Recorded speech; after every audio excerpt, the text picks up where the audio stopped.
And now, live from the Elite Ringside Network studios, this is Raw Review with AJ Jensen and Spencer Hart. You could get high or you could get low. You could stay young or you could grow old. Let it go. 'Cause I'ma go for broke. You could go hard or you could go home. You could live life or you could just fold. Let it go. What is going on, everybody? It's Spencer Hart here in the Elite Ringside Network studios. This is Raw Review here on the Elite Ringside Network on Spreaker.com, iTunesPlayer.fm, PodDirectory.com, Stitcher.com, TuneIn Radio, CastBox.fm, the satchel player for your Android and iPhones. And, of course, we are the official podcast of the 434 on Facebook and at 434.com. As always, here on Raw Review, I'm joined by AJ Jensen. How you doing, my friend? Pretty good. How you doing? I'm doing pretty good. We just came off Monday Night Raw, the Raw After Summerslam. Want to get your first takes. In my opinion, it was a pretty good Raw After SummerSlam. Yeah, I thought it was awesome. I really enjoyed this Monday Night Raw. I did as well. And, you know, some of the things that happened that we weren't expecting were pretty good. We'll get into those here, of course, later on in the show. Now, I want to start out by talking about Brock Lesnar. Apparently, the WWE creative team had a hack on our phones while we were at your house, because you got exactly what you wanted, my friend, at No Mercy in 5 weeks. Brock Lesnar came out. We had a nice, entertaining time with Paul Heyman as usual. And Braun Strowman came out to the ring and just laid waste again to Brock Lesnar. It would be announced that Brock Lesnar will be defending the Universal title in 5 weeks at No Mercy against the monster among men, Braun Strowman. That match... that match... has all the makings to be a really good match. Yeah, Brock Lesnar came out with the biggest shit-eating grin on his face last night and left with his head hanging low because Braun Strowman just came out and just demolished him. He did. And it was awesome. Like you said, I've been saying for a while now, I want to see those two go one-on-one because I think it would just be absolutely insane the things those two can do, especially with how agile Braun Strowman is for such a big guy. Mm-hmm. I think him and Brock could really tear the house down.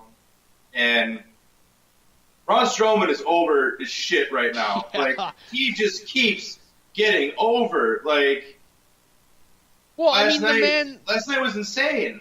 The man destroyed Roman Reigns, and now is destroying Brock Lesnar. And you said it. I believe it was last night on the a couple nights ago. Excuse me, on the NXT Takeover SummerSlam Fallout special. Is the man 1 year ago was beating up 3 indie guys that nobody's heard of at one time and was not getting a reaction. Now, you know, SummerSlam and last night, he's getting, as soon as you hear, just pop of the night. So the man... It's insane how much he's grown and just has been loved by the fans over this past year. In my opinion, he's one of the rare people that's gotten over the correct way, in my opinion. You have him start out small, beat the ever-living Christ out of no-name, no disrespect, but like no-name indie people that are local indie people, I should say. Local talent. Yeah, local talent. And just match upon match, just completely annihilate them. Then you start to kind of introduce him into those bigger matches, the last man standing match with Roman Reigns, things like that, and then throw him into the title picture. That's the perfect way to do it. You can even go back to his feud with Sami Zayn before he got in the Roman Reigns picture too. Mm-hmm. And people were still booing him back then. It wasn't until I think he got into that that feud with Roman Reigns where people he had those matches with Big Show too. He had a couple of really solid matches with Big Show where I think maybe that was the turn for him, is because he pulled off some pretty athletic moves in those matches, and that's when people were like, oh, okay, maybe we should give this guy another chance. Yeah, and keep in mind too, when he was getting booed while he was taking on Sami Zayn, those were not just this person sucks boos. Those were, he's legitimately the bad guy kicking the ever-living Christ out of Sami Zayn, who we like. Yeah. So he really, in my opinion, got over the correct way. And that it's really showcasing, because you could make the argument that Braun Strowman's going to beat Brock Lesnar in 5 weeks. Possibly. Did you ever think we'd be saying that? That's a possibility? Maybe eventually one day, but not against Brock Lesnar in 5 weeks. But the way things have gone, I mean, before Braun got injured, I think they were going to go into a Brock Lesnar Braun Strowman feud, but then he got injured and had to take that time off, came back, did some more stuff with Reigns, and then here we go. Right. Yes, so let's get into the first match of the night, and unfortunately this has a very sad ending. Enzo Amore I was just watching a video of Big Cass. Mm-hmm. But yeah, I'll talk about it when we get to it. Yep, so Enzo Amore versus Big Cass in a Brooklyn street fight. Everything's going fine. Enzo brings down a cart of goodies, weapons, and everything. Cass goes to run over the top rope, and he lands pretty awkwardly on the floor. Now, there are conflicting reports whether this is a work or not. It looks like Cass injured his left knee. From my perspective, from my take, I think it's a legitimate injury. People are saying that the X that they throw up now, they throw it up just to throw people off that are, smart people like you and me. In my opinion, this looks real. This injury is legit for two reasons right away. So, as this match was going on, here's why I knew this injury was legit. The way Big Cass reacted, that's real raw emotion. That's real life emotion. That's not putting on a work emotion. That's not acting. That was real raw emotion. He was legitimately pissed. Right. He had a look of concern on his face. And two, with all the backstage heat that Enzo Amore has, there was no way he was going over in this match. I mean, you saw what was going on in this match. Enzo was getting his ass kicked from pillar to post. And then, Cass goes for the big boot on the ring apron. And they showed it in slow motion, too. The fall looked pretty bad. And I was just watching a video of him being carried to the back by officials and them wrapping up his knee, putting it in the cast, and him walking out on crutches. And then, obviously the reports later in the night saying WWE officially said it is a legit injury and he is getting an MRI done today, but doesn't look good from what I saw, especially to the point where he tried to continue the match and then he couldn't even put weight on it. He was going for the Empire Elbow and tried to put weight on his left leg and just it buckled and he just fell over. Mm-hmm. Right. So I would be surprised if it's not torn ACL or MCL. Yeah, we definitely don't wish that. We definitely hope that that's not the case. Now I don't know if there was some kind of miscommunication from the gods and what I posted online last night when I said, "Can this please be it between Enzo and Big Cass?" I didn't mean it that way. I didn't mean hurt the fucking guy. I meant just let this be their last match and move on to different feuds. Didn't mean blow the guy's knee out. Yeah. Yeah, so there's no timetable right now, really no announcement of what exactly is happening. I know its MRI was scheduled for later today.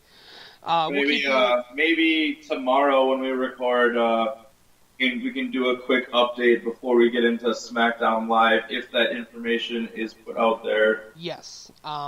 We'll also we'll keep you up to date on that. Also, going into this first backstage segment before we continue, we do want to send our best wishes to Dana Brooke.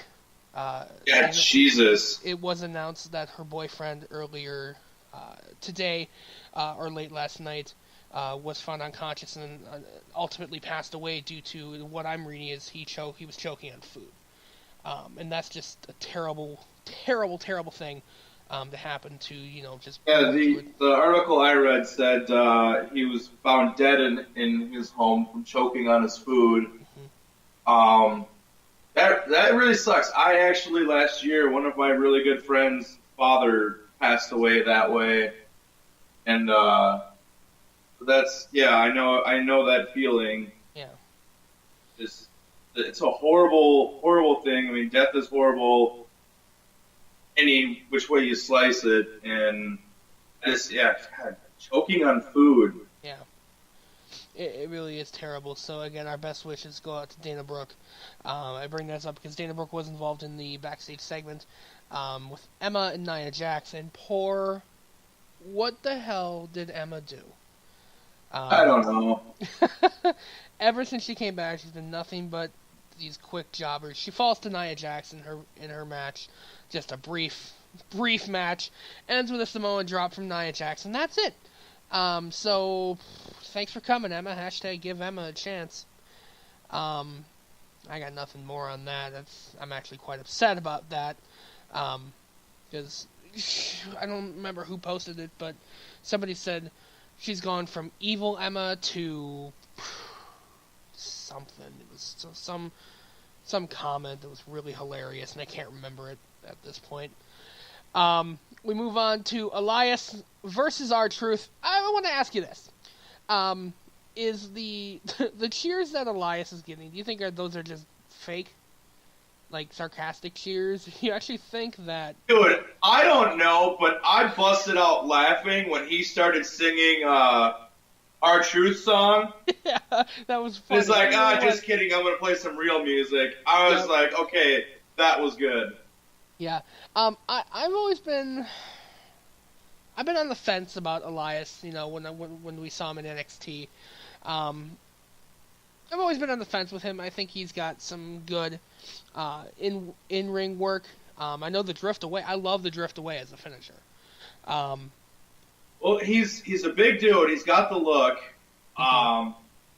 It seems like he's getting he's okay on the mic. Like, obviously, he said he did some pretty decent work last night. As far as the in-ring talent, I mean, I haven't really seen enough for me to say, like, oh, he's got it or he doesn't.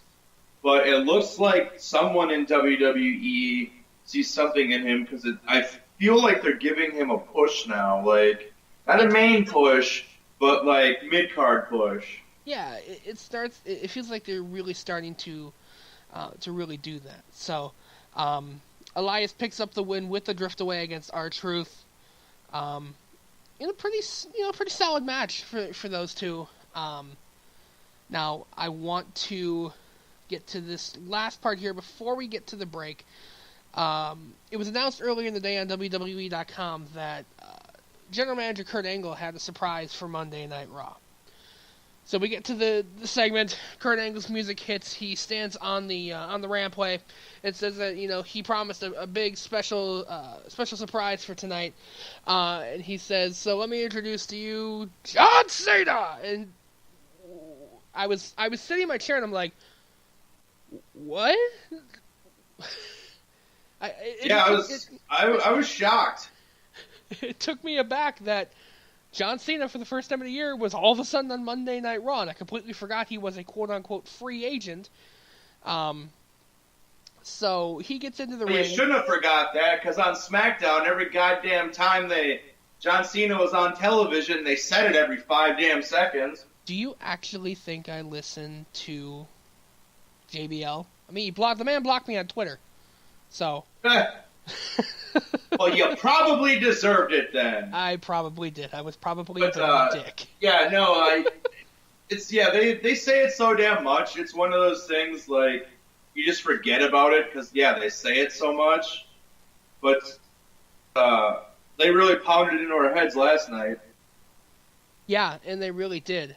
Now, he gets into the ring. He gets a pretty good promo, and he says, "I came here for one reason, and that's to see one person." There's this nice silence, and I'm scouring my head, going, "Okay, he left Monday Night Raw.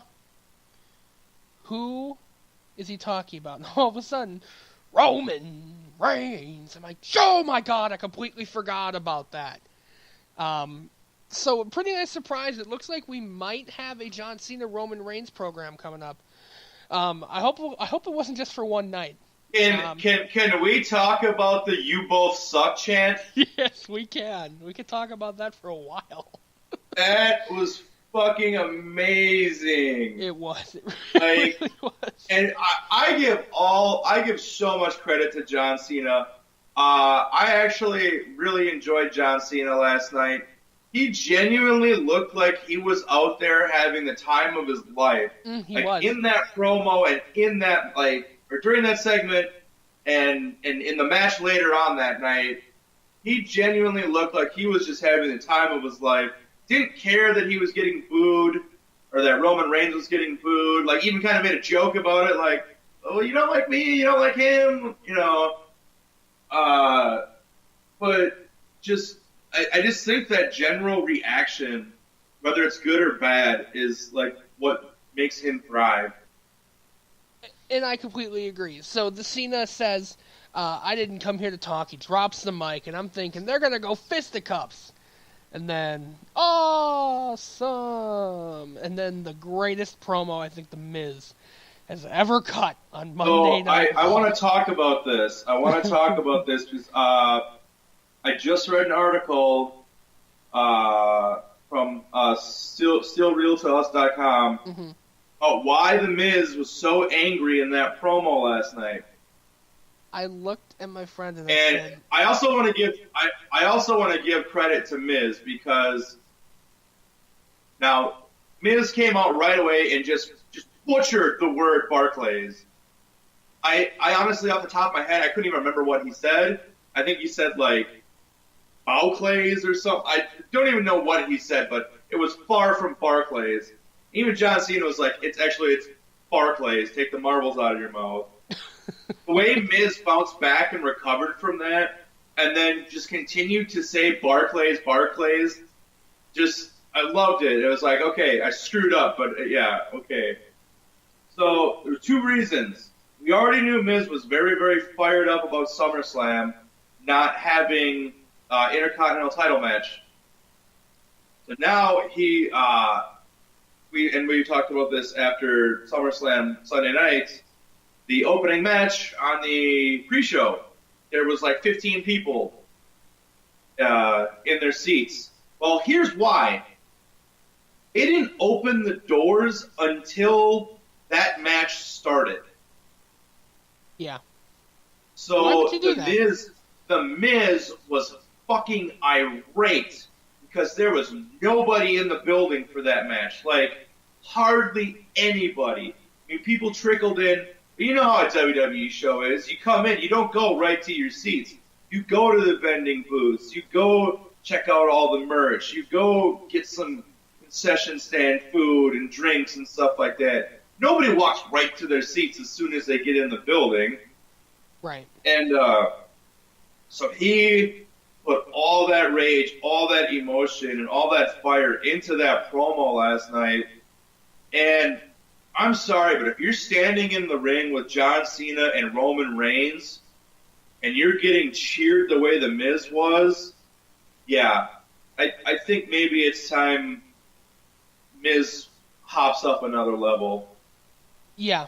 The Miz cut the promo, I think, of his of his recent career.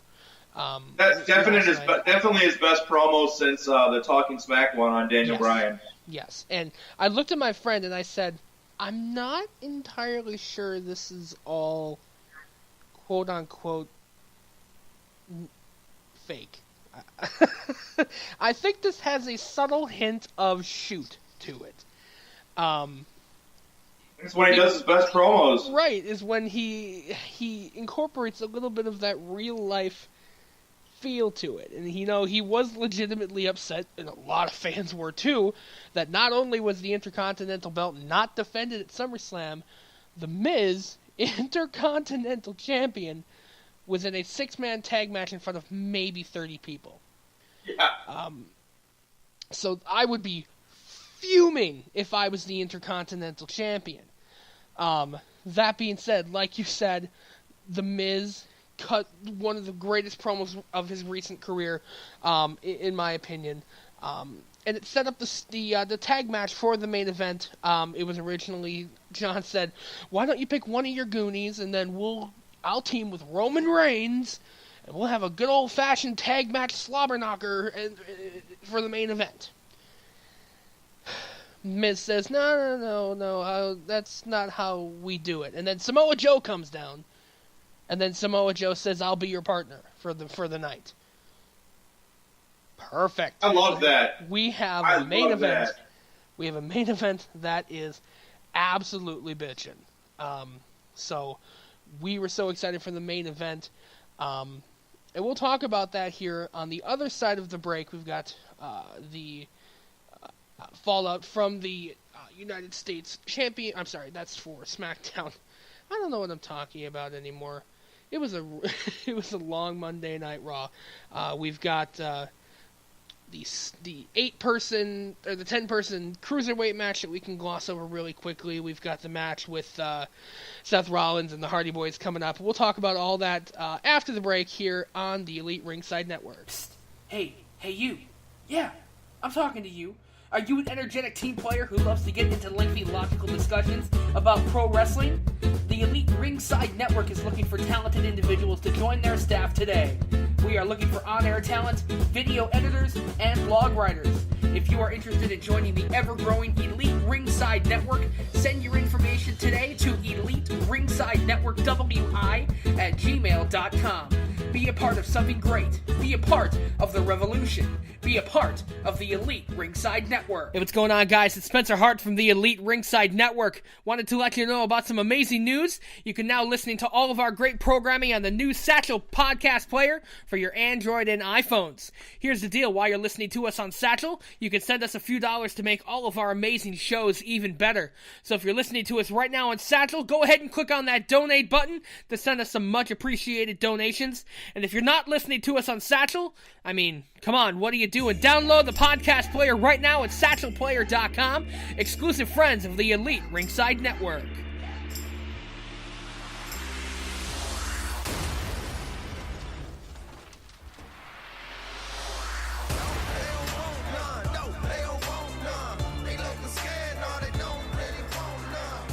Welcome back to Raw Review here on the Elite Ringside Network and all of our great podcast partners.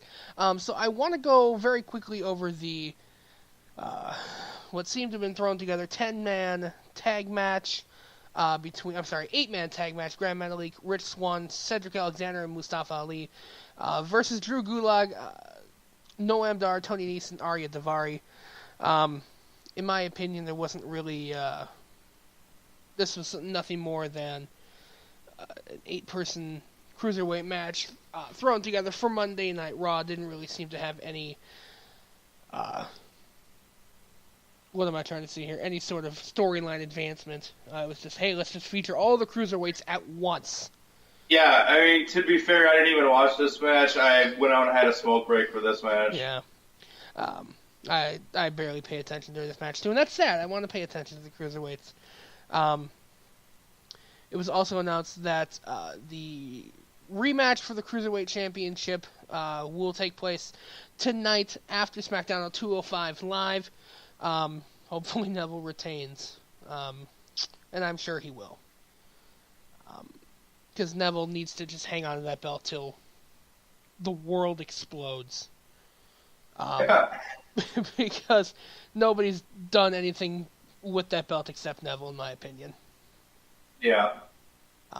So after that, we have a backstage segment with Kurt Angle, Jason Jordan. Kurt Angle letting him know that, Jason Jordan insisted that he wanted to face Finn Balor. Kurt Angle agreed, and we would see that match later in the night. And we'll get to that here in just a moment. Now, we come back from that backstage segment to the new Raw Tag Team Champions, Seth Rollins and Dean Ambrose. Basically cutting a nice little promo saying that they would take on any team, anywhere, anytime. Oh, now came the Hardy Boys. This was, oh my God, this match was, that was a pay-per-view quality match. Yes, it was pay-per-view quality. It was just, I can't put words together how much I love this match. It really showcased the modern tag team versus the old school Hardy Boy tag team, and it was a feel good moment for all fans involved. In my opinion, it really showcased two separate generations of tag teams. Definitely. So during this match, Sheamus and Cesaro watching the backstage monitor, of course. Rollins and Ambrose picking up the win over the Hardy Boys. And it kind of felt to me a little bit of like a passing of the torch moment. If Rollins and Ambrose are indeed a tag team for the time being to come, it really felt like a passing of the torch moment from the Hardy Boys to Seth Rollins and Dean Ambrose. Yeah, I definitely felt that too, and I don't know, I remember watching that match, and it's just like, every couple of minutes I'm just like, God damn, this match is awesome. God damn, this match is awesome. Yeah. And I'm always gonna root for the Hardy Boys, no matter what. They probably, in my opinion, my favorite tag team of all time. It's like really hard for me to choose another tag team over them. Up until the Hardy Boys, it was always like Legion of Doom for me. Right. But, you got Hall and Nash, great tag team. Triple H and Shawn Michaels, great tag team. For some reason, the Hardy Boys always got me, even over the Dudley Boys and Edge and Christian. But you put those three teams together in a TLC match, and you could sell out the world. I swear to God. Take my money. But yeah, I definitely had that feeling of like passing the torch type moment there. Like you said, tag team champions from the past, passing the torch to the tag team champions of the present, and going into the future. But I think it's just a great moment overall. Like one of my favorite parts of Monday Night Raw, and a Monday Night Raw that had a lot of favorite parts for me. Mm-hmm. I agree as well. Is this leading to a tag team championship match between these two teams? I wouldn't think so. Nah, yeah. In my opinion, this just seemed like a one-off kind of. We're celebrating the win. Somebody wants to come out and face us for a non-title match. Come on down, and the Hardy Boys came out, and it felt amazing. As a fan. So we move on very quickly. It was announced as well next week, Sasha Banks and Alexa Bliss will go head-to-head again for the Raw Women's Championship in Alexa Bliss's contractual rematch. That'll be a good match, I think. Hope to God Sasha Banks doesn't come out looking like that fucking dinosaur from Jurassic Park again. She looked like a peacock. And it's another thing, I can't remember the name of the dinosaur from Jurassic Park, the one where its neck flares out, and like shoots the goo on the dude in the truck. Oh, yeah. I saw pictures like who wore it better, and it was Sasha Banks, and then that freaking dinosaur. I think it's like a Tracheosaurus or something like that. Yeah. But, freaking, I'm like, good God, that's hilarious. Or Yeah. what was it? Was it like that's what it feels like to be a fan in a Chinese restaurant or something like that? That was one of my favorites. Who freaking designed that? I just Your stop. boyfriend. I don't. They do too many damn things like that. Jax had something like that for a while, where it's just like big net pieces that flare out. Like, freaking Ty Dillinger had one too. It looked like a freaking Mortal Kombat vest. Yeah. Yeah, now that I think about it, there have been a lot of those recently where just the neck thing flares out. Yeah. It's kind of weird to me. Yeah, so hopefully she doesn't come out next week looking like a dinosaur from Jurassic Park. We move on to Finn Balor versus Jason Jordan. I want your opinion on Jason Jordan, where he stands for you right now. That's hard to say because I don't know. I don't know if I like him yet. I don't know if I don't like him. Yeah. All I know is this is where the crowd started pissing me off last night. Yeah. This is the problem with the Brooklyn crowd, is they're too smart for their own good. They're too all about themselves for their own good. I hate fans that try to put themselves over. Mm-hmm. Like the beach ball assholes.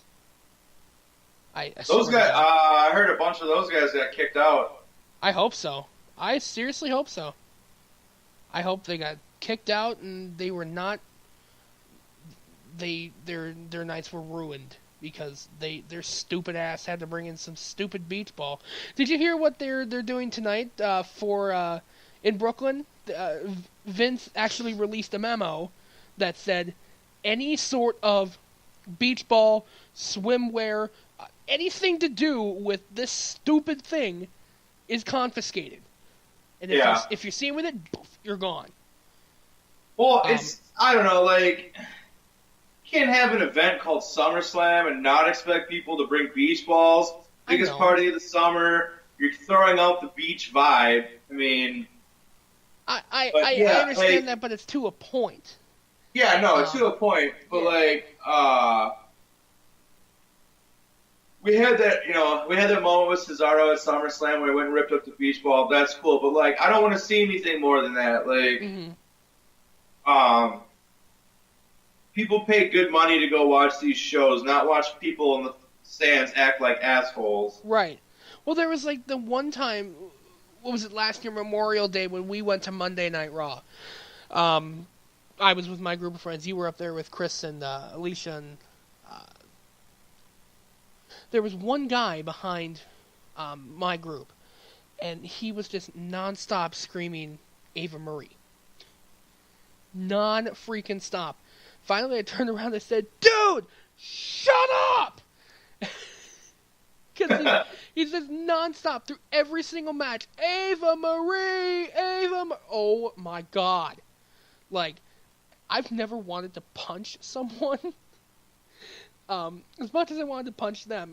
Those are the kind of fans where it's like, it ruins the experience a little bit of they're trying to get themselves over as opposed to watching the goddamn match and enjoying it. Yeah, I mean, I'll yell some dumb shit out every once in a while. Don't get me wrong. It's not every match, and not like the only thing I freaking chant all night long. Right. If you do it annoyingly and consistently, like, it was like every 30 seconds. And it was just, I hate those kind of fans. I'm not saying you're one of those at all. I from time to time, will yell the stupidest shit ever as well. Well, especially when I go to like one of the local indie shows here in Wisconsin and being friends with a lot of those guys. Ooh, big truck driving by. I'll yell stuff at those guys, like, but they love it. They're like, I love it when you are heckling me at, like, as a fan. Right. So I yell dumb stuff out like that, but it's different with them because I'm friends with them. I mess with them and stuff like that. But if I'm going to like a main show, I'm not going to act like a freaking goddamn idiot. Right.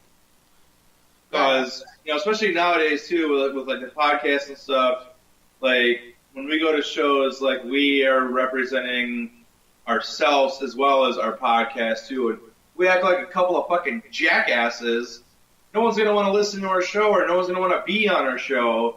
And, so we always try to freaking act accordingly and, be respectful. And, we'll have those moments where we'll do or say some funny shit, but it's not making asses out of ourselves. Right. You can have fun and, heckle them from time to time, but if you're being a complete dick about it, it's just, it makes it no fun for everyone else. Yeah. So, boy, we got to the bottom of that. So let's move back into Finn Balor versus Jason Jordan. Jason Jordan, in my opinion, he's not all there yet. I think. Not yet. He's got potential. He does. He really does. Don't get me wrong. But he's not there yet. Finn Balor goes over Jason Jordan with the coup de grace.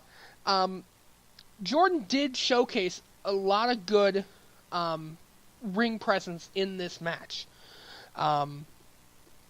So, like I said, he had strong intensity, and really had a lot of, you could say, like, seesaw action with Finn Balor in this match. But the right decision to have him lose this match was correct. Jason Jordan loses the match. I hope, they kind of keep this streak going of he wants to go up against these big names and then lose, but during the match, he did pretty well. Yeah, I don't know. Like, I think right now, I don't know if they're just feeling out like where he fits on the roster. Giving him matches with, this person, like lower talent, and then there he goes up against Finn Balor. I don't know if they're just measuring to see where he was at. I'm guessing that was the case. Have him go out with Finn Balor, one of the top guys, and see how he does, and then go from there. So, yeah, who knows? I thought it was a decent match. Yeah, I did think it, like you said, I did think it was a decent match as well. So, let's head into the main event because it does have ramifications for the weeks moving forward, in my opinion. John Cena, Roman Reigns versus Samoa Joe and The Miz. John Cena and Roman Reigns pick up the win. Again, this match, the crowd was pissing me off. I was trying very hard not to be distracted by them. It was also, I thought it was pretty funny that Cena was kind of going along with them as well. Cena was just out there having fun. That's what I was like, talking about earlier too. Is like, earlier in the segment with Reigns and Miz, it looked like he was having fun out there. In this match, he was doing the wave with the crowd. Mm-hmm. He was yelling for the beach ball. And it also gave good spots for, like Miz. Every time John Cena would do something like that, Miz would capitalize on it. And so it gave us those moments in the match where it's like, okay, John Cena, like, get your head back in the match because now this is happening. Mm-hmm. But that tag match was really good too, I thought. It was. So with about 5 minutes left, I want to get your opinions. It really seems like, in my opinion, that Roman Reigns and Samoa Joe are headed into a program of their own. And I think we're going to get Cena Miz. Is it for the IC belt? I think so. Do you think Cena wins the belt? That's the only belt he's never won, correct? I'm not 100% sure. I'll have to look possibly. that up. Because if I'm correct, John Cena has never held the Intercontinental Championship. Yeah, I know he's a multiple-time U.S. champion, but I don't think he ever has held the Intercontinental title. Let's look at good old Google. Has John Cena ever won the Intercontinental Championship? The answer is no. John Cena has never won the Intercontinental Championship. Which, in my opinion, if you're going to run John Cena on Monday Night Raw for the next weeks, months, however long he's on Monday Night Raw before he obviously gets the 17th win for the world title. Let him have an IC title run. I mean, don't get me wrong, I love the belt on The Miz. The Miz is fire when it comes to that. But could you imagine the Intercontinental Championship Open? Yeah.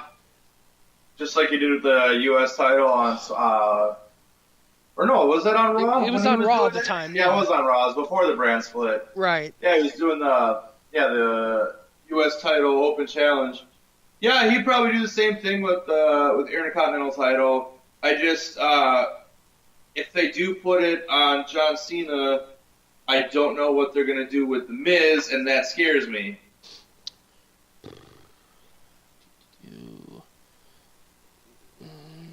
Like, yeah, are they guess gonna push him up to a more main event level if he loses to Cena? Are they going to send him to SmackDown? Keep him at that kind of like mid card title area?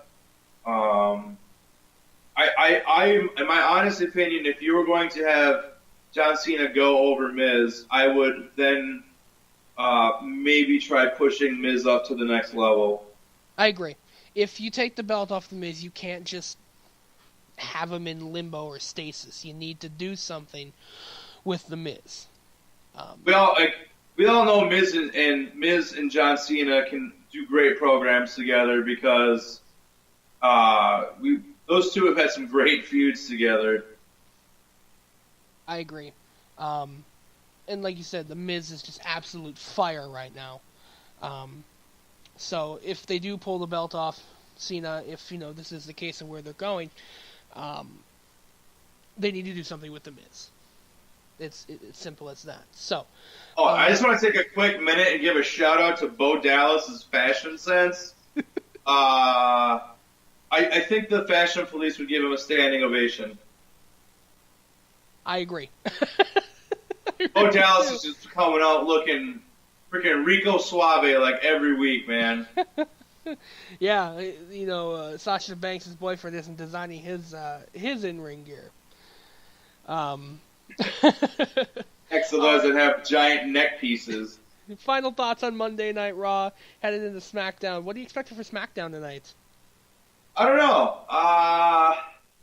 Well, actually, Is it going to be? I was scrolling through some stuff. I think Nakamura has a match with the Singh brothers. You think SmackDown is going to be glorious tonight? I don't know. That's one of my friends, Nick. You know Nick, I believe. Oh yeah, we know Nick. Yeah, Nick. He said tonight's going to be glorious on SmackDown, and I don't know.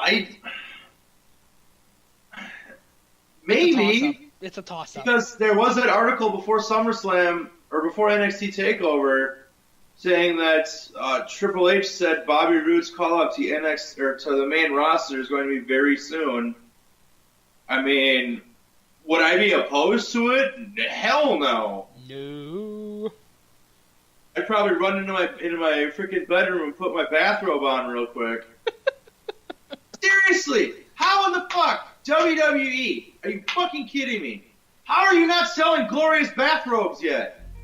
That needs to happen. Like, why is that not a thing? They would sell so fucking quick. I agree. Come on, WWE shop, get on it. Yeah, so we've run out of time here for the Raw review. AJ, thank you so much again for joining me. We will be back tomorrow night for Smack Talk here on the Elite Ringside Network. I want to thank everybody that listened here today. Don't forget to follow us on Twitter at Agens81 and at Spencer Hart ERN, and of course follow us at at ER Network 247. So for everybody here at the Elite Ringside Network, I am Spencer Hart. We will see you guys tomorrow for Smack Talk. See ya. Peace.